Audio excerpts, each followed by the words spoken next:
Vous voulez trouver vos clients Facebook et votre ami pour faire ça grâce au pub Facebook. Et donc aujourd'hui, on va regarder comment est-ce qu'on fait des campagnes. Bonjour à tous, je suis Rémi Perla, fondateur de la startup Epopia. Et aujourd'hui, on va vraiment se focaliser sur le Facebook Ads Manager et comment est-ce qu'on crée des campagnes de publicité pour aller trouver ses clients grâce aux outils Facebook qui sont très puissants. On l'a déjà vu dans une vidéo, l'outil le plus puissant de Facebook, c'est de gérer les audiences, donc savoir qui on vise. C'est vraiment ça le pouvoir de Facebook, c'est de vous permettre de viser vraiment qui vous voulez de manière très précise. Donc vous allez voir la vidéo sur comment est-ce qu'on crée les audiences, mais une fois qu'on a créé son audience, on va pouvoir rentrer dans la partie campagne de publicité qui, elle, va se découper en 3 étages principaux qu'on va regarder aujourd'hui et dans différentes vidéos, qui vont être les campagnes, les sous-ensembles et les publicités elles-mêmes. Alors, je partage mon écran. Bienvenue dans le Facebook Ad Manager, ou Business Facebook Ad Manager. Donc là, je suis sur le compte d'Epopia. Et ce qu'on va voir, c'est qu'on va vouloir créer une campagne. Donc, j'ai dit, il y a 3 étages. Les campagnes, en fait, il faut imaginer ça en le pourquoi. Pourquoi vous faites des pubs? Ça, c'est la campagne. Vers qui vous l'envoyez? Ça, c'est l'ensemble de publicités. Et ensuite, comment vous les convainquez? Ça, c'est la publicité elle-même. Donc nous, ce qu'on va regarder aujourd'hui, c'est pourquoi on fait une campagne. Start with why, c'est toujours la même règle. Et donc, c'est quoi une campagne chez Facebook? Alors, normalement, là, vous voyez bien mon écran. Et donc, vous avez déjà différents types de campagnes. Alors d'abord, il y a le type d'achat. Est-ce que c'est en enchère ou est-ce que c'est en couverture et répétition? En gros, en enchère, vous avez un budget et il va essayer à chaque fois de négocier là où vous allez avoir le meilleur rendement. Donc si d'autres gens ont mis plus de budget et sont prêts à payer plus cher par publicité, c'est eux qui décrocheront l'impression. Sinon, parfois, ce sera vous. Donc voilà, il va essayer d'optimiser. Si par contre vous êtes en couverture et répétition, là, ça veut dire qu'il doit dépiler à un prix qui est beaucoup plus fixe et il a plus le système d'enchère. Et ensuite, la vraie question, ça va être: qu'est-ce que vous visez? Pourquoi vous faites une campagne? Et donc il y a dans ce qu'on a appelé le funnel du social media. Alors on a déjà vu le social media et notamment Facebook dans une vidéo ici. Toute la magie, c'est d'avoir un funnel en 3 étages qui va être d'abord la sensibilisation. On va aller chercher des gens nouveaux pour leur dire: hey, regardez ce qu'on fait, peut-être que ça vous intéresse. Donc ça, c'est les campagnes de sensibilisation. Ensuite, ces gens-là, ceux qui ont accroché, ceux qui ont passé du temps, ceux qui ont été intéressés, on va faire des campagnes de considération. Là, on va essayer de les amener dans le produit. Donc, ça va être des campagnes de trafic, de clics, ce genre de choses. Et ensuite, ceux qui sont venus déjà chez nous, on va aller les retargeter. On va aller encore leur montrer du contenu pour cette fois les amener à la conversion. Donc ça, c'est les campagnes de conversion. C'est les 3 étages qu'on voit là.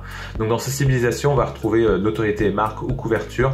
Bon, le but, c'est vraiment d'aller chercher des gens de la masse avec la couverture. Soit on va aller chercher plutôt des gens qui sont intéressés à ce qu'on fait. En considération, ça va dépendre en fait de sur quelle action on veut les amener. Donc trafic, ça veut dire qu'on veut qu'ils cliquent pour qu'ils viennent par exemple sur notre site. Mais on peut chercher de l'interaction avec eux. Donc du commentaire, du like, ce genre de choses. Ou même du like de page. Si vous avez une app, c'est naturellement l'installation de l'app que vous voulez chercher. Si vous avez des vidéos, vous pouvez les faire voir des vidéos ou alors rebondir sur le fait qu'ils aient déjà vu des vidéos et jusqu'à combien de temps ils ont vu une vidéo, et tous ceux qui ont vu plus que tant de temps la vidéo, alors ceux-là, je vais revenir les chercher. On peut aller générer des prospects. Enfin, voilà, il y a différents types de considération. Et puis quand on va dans la considération, donc là c'est la fin du funnel. Normalement, il ne faut pas aller que sur de la conversion, il faut d'abord faire les premiers étages du funnel. Et là, on va aller conversion pure. Et là, c'est vous qui allez décider c'est quoi ce qu'est une conversion pour vous. Typiquement, chez nous, chez Epopia, c'est un achat. Mais on va aussi avoir d'autres outils que propose Facebook, notamment pour aller en visite en point de vente, donc sortir d'Internet. Ok, mais en gros, là, on va partir sur une campagne enchère conversion.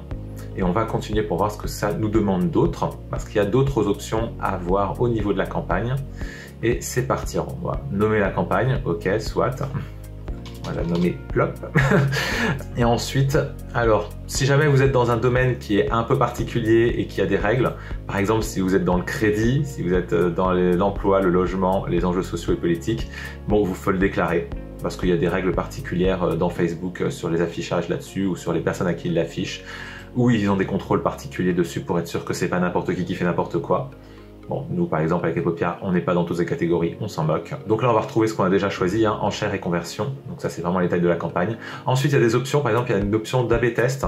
Alors par défaut, quand vous allez mettre des publicités, Facebook va lui-même essayer d'optimiser. Il va voir qu'est-ce qui fonctionne le mieux, quelles sont les audiences qui fonctionnent le mieux, donc au niveau des sous-ensembles, et ensuite au sein des sous-ensembles, quelles sont les pubs qui fonctionnent le mieux, et il va lui-même arrêter d'afficher celles qui fonctionnent moins bien. Donc c'est cool, sauf que si vous voulez faire un A/B test et vous voulez savoir laquelle marche le mieux, et bah pour ce cas-là, il faut forcer Facebook en fait à donner sa chance de la même manière à chacun et donc vraiment à splitter l'audience, couper en deux s'il y en a deux différentes. Et donc pour ça, il y a un outil d'A/B test où vous pouvez forcer le splittage égalitaire pour vraiment donner la chance à chacune de vos options.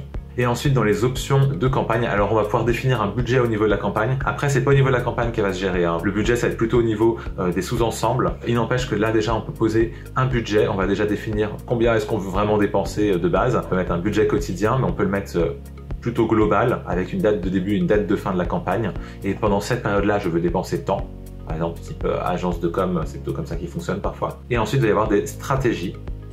Alors, est-ce que je veux toujours essayer d'optimiser pour avoir le meilleur ROI et donc avoir le coût le plus bas avec la meilleure diffusion? Ou alors, j'ai un plafond de coût et tant que je ne l'ai pas dépensé, allez-y. Ou alors, je cherche un ROI particulier, minimum. Voilà, donc il y a différents types comme ça.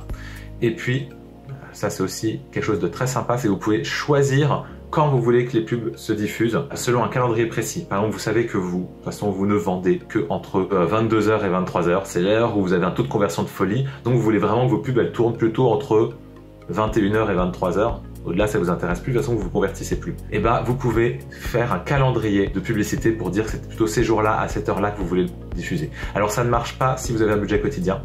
Parce que vous choisissez pas non plus de diffuser un budget, sinon ça devient trop fin pour Facebook de dire que vous voulez diffuser tout votre budget de telle heure à telle heure. Donc il faut un budget global de campagne, et si vous avez un budget global, vous avez le droit alors de définir un calendrier de diffusion. Voilà, ça c'est un peu les différentes finesses qu'on va retrouver dans une campagne et qui vous permettent vraiment de définir le pourquoi et les règles générales. Mais on va voir dans une prochaine vidéo l'étage en dessous des sous-ensembles et puis dans une vidéo encore après l'étage des publicités. Donc voilà, vous allez retrouver ça très rapidement. J'espère que déjà cette première présentation de l'étage des campagnes chez Facebook a répondu et vous aide vraiment à comprendre un peu comment ça fonctionne et quelles sont les options. Si ça vous a plu, partagez-la autour de vous pour aider les autres. Vous mettez un pouce bleu pour faire plaisir à l'algorithme de Facebook. On s'abonne pour me faire plaisir à moi et pour pas louper les prochaines vidéos qui vont sortir sur Facebook et comment est-ce qu'on fait des super campagnes. Ciao!